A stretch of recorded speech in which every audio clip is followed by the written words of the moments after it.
नमस्कार बच्चों कैसे हो।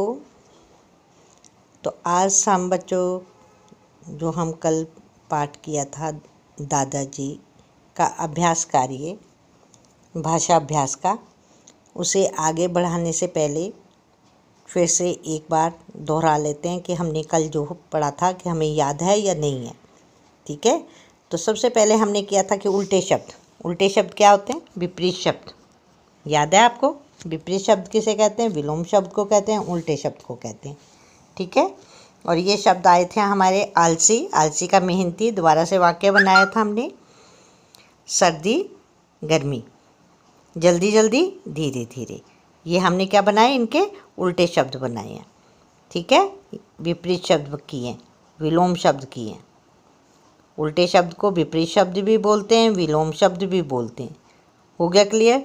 नेक्स्ट आता है, हमने किया था कल लिंग बदलिए। मैंने आपको बताया था कि लिंग जो है किसे कहते हैं?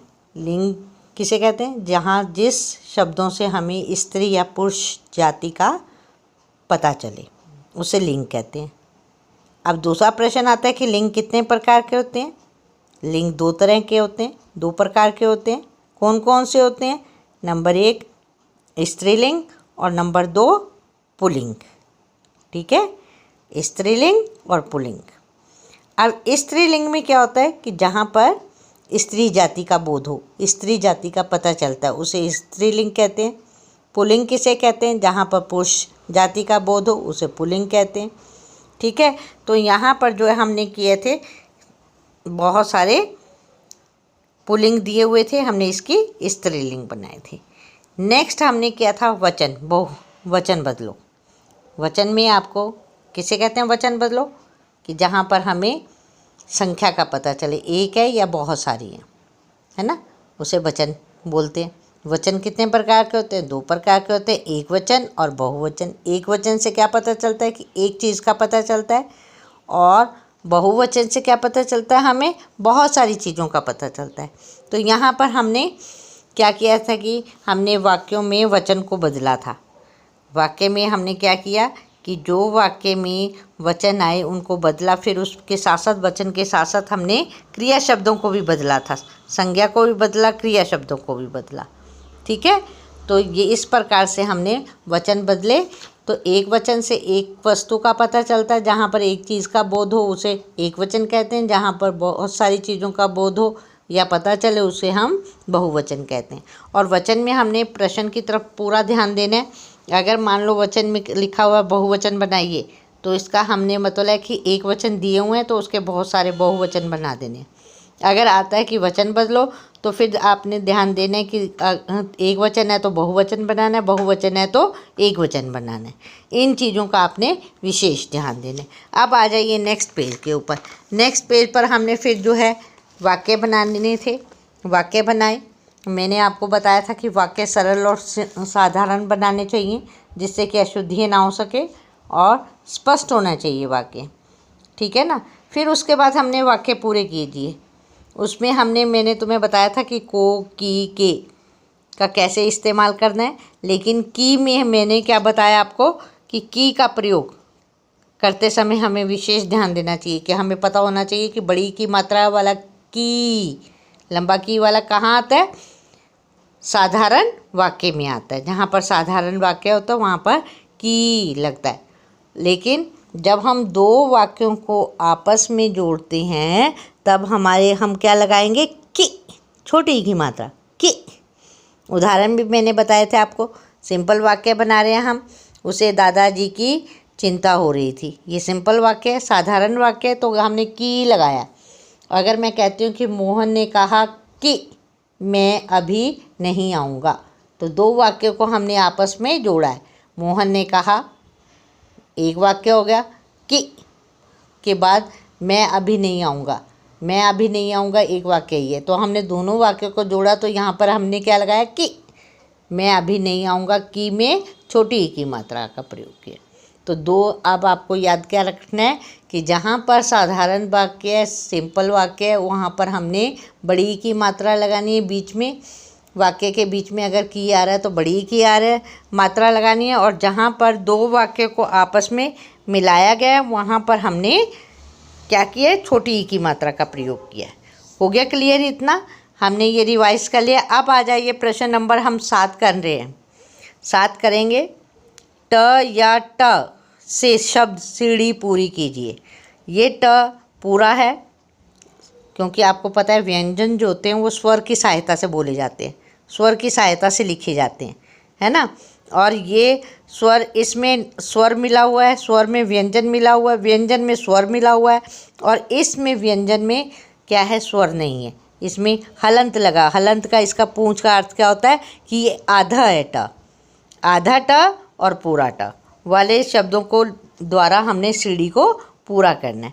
अब सबसे पहले आप ये चित्र देखिए, ये क्या बना हुआ है, लट्टू बना हुआ है। ये क्या है, पढ़ना है। ये क्या है, मटका है। ये क्या है, मोटर है। ये क्या है, लटकना है। ये क्या, मटर है। ये लड़का बना हुआ है। तो इसमें सब में शब्दों में क्या आया हुआ है, ट का प्रयोग हुआ है ना। कहीं पर पूरा ट लगा हुआ है, कहीं पर आधा ट लगा हुआ है। तो अब हम सबसे पहले इस सीढ़ी को पूरा करेंगे ऊपर से। ये है र ट टू, रट्टू। क्या है, क्या बन जाएगा ये, रट्टू। रट्टू में ट आधा। ये रट्टू तोता है, ये रट रहा है ना, पढ़ रहा है, रट रहा है, ये रट्टू। नेक्स्ट है ल ट टू, लट्टू। ये देखो लट्टू, लट्टू को कैसे लिखते हैं, ल आधा ट और टू, लट्टू। अब ये क्या है, बंदर कैसा है, उल्टा लटका है, ल ट का। अब लटा इसमें क्या है, पूरा लटका। फिर उसके बाद ये क्या है, म ट का, मटका। ये मटका है तो मटका, यहाँ पर भी ट जो है पूरा आएगा। ये क्या है, मटर, मटर, मटर। यहाँ पर ट पूरा है तो हमने इसमें हलंत नहीं लगाया, पूंछ नहीं लगाई है, मटर। ये क्या है, मोटर, मोटर, मोटर। टा यहाँ पर भी पूरा है, आधा नहीं है, हलंत नहीं लगा हुआ। तो इस प्रकार से आपने देखा कि हमने इन शब्दों में आधा ट और पूरा ट वाले शब्दों के द्वारा इस सीढ़ी को पूरा किया। चित्र की भी सहायता से हमने पूरा किया, चित्र देखे हमने, और फिर जो है इन शब्दों को हमने लिखा। समझ में आ गई? तो आपने देखा कि हम जो व्यंजन लिख रहे हैं, व्यंजन किससे पूरा शब्द व्यंजन का जो ट है ये क्या है, इसमें स्वर और व्यंजन, व्यंजन जब बोले जाते हैं जब जिसमें स्वर भी लगता है ना। ट, ट अ, ट। और ये ट है, इसमें अ की आवाज़ नहीं आ रही है, तो इसका मतलब क्या है कि इसमें स्वर नहीं है, आधा ट है ये, है ना।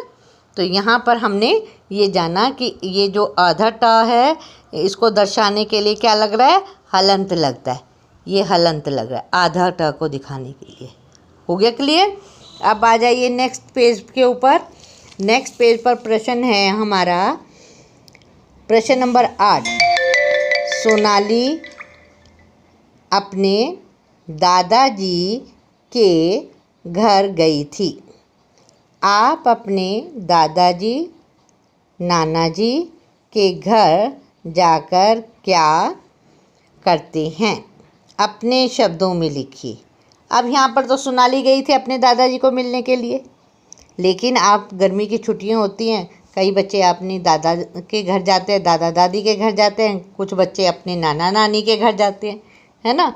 और बहुत सारी वहाँ पर एक्टिविटी करते हैं, खेलते हैं, घूमते हैं, सैर करने जाते हैं, और उसके बाद दादा दादी से या नाना नानी से खूब बातें करते हैं, उनके साथ किसी और के घर भी जाते हैं, है ना।